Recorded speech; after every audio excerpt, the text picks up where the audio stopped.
lot to discuss concerning today's latest developments in a couple of President Biden's most pressing crises, the administration's pandemic plan and the border crisis. And now he's been caught gaffing again. Let's bring in tonight's Brain Team panel. Fox News contributors Leslie Marshall, Jason Chaffetz, welcome back. Good to see you, Shannon. Okay, so I want to get to this point about the president talking about his involvement in the civil rights fight decades ago. Here's what he said Monday, and here's what he said back in 1987 about his record. And he looked at me and said, "Joe, you should run." I said, "But I feel strongly about all these issues, but I got involved in the civil rights movement and the war. But he said, "Joe, you should do it." During the 60s, I was, in fact, very concerned about the civil rights movement. I was not an activist. I worked at an all-black swimming pool in the east side of Wilmington, Delaware. I was involved. I was involved in what they were thinking, what they were feeling. I was involved, but I was not out marching. Jason, this is not a rare occurrence with the president kind of morphing or changing his story. He's been caught in a few things that are not fully truthful. Is anybody going to care?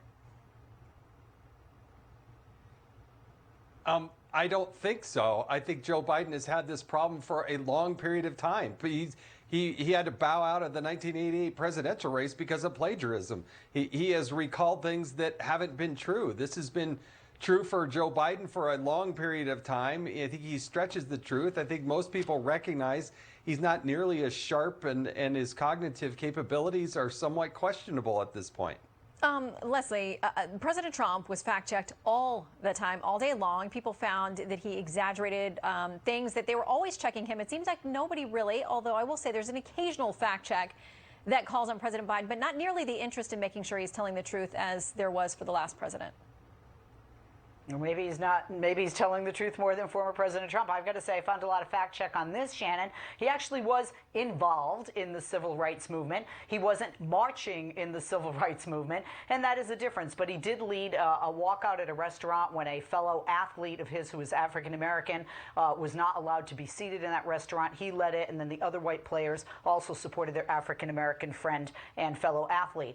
He also was involved in picketing a movie theater in Wilmington, Delaware, that was still segregated, and that has been confirmed by the then head of the NAACP in Delaware at that time in Wilmington.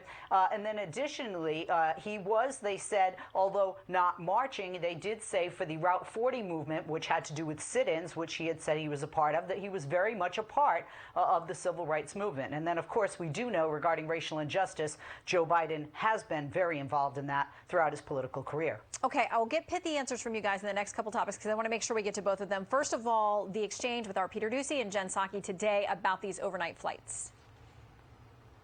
Why is the administration flying thousands of migrants from the border to Florida and New York in the middle of the night?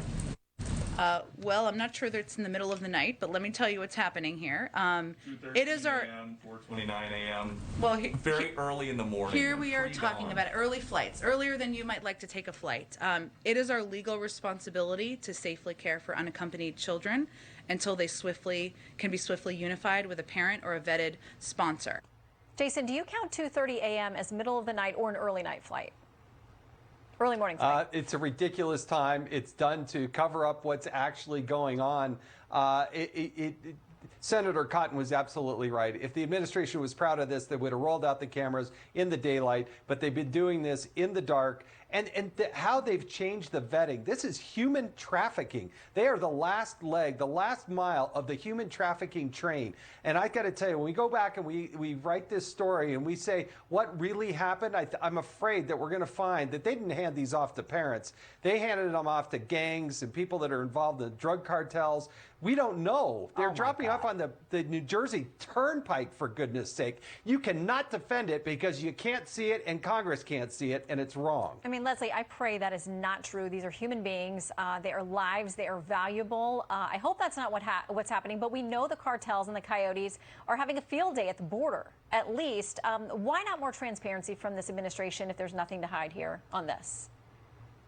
You want me to be pithy, and I'll try to be as pithy as possible. Jason, I love you, but I think it's very irresponsible for us to say things like that because there is absolutely zero shred of evidence anything like that's happening. You should never assume that they're giving somebody...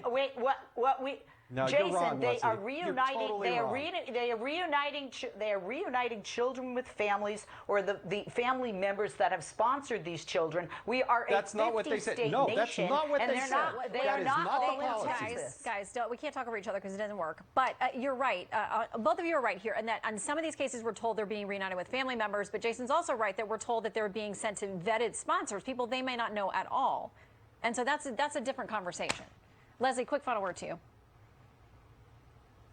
I don't believe these children are going to people that they don't know at all. And this is not the first administration that has done this. If we look back even in the Trump administration, we're just more focused on it now because, it's politically advantageous for the Republicans to do so. Well, and Jason, to your point, more transparency would help this administration to make their case that what they're doing is completely above board. So maybe 2:30 a.m. doesn't communicate the message that they would like it to. Jason and Leslie, we have more to talk about, but that's it for now. So come back soon.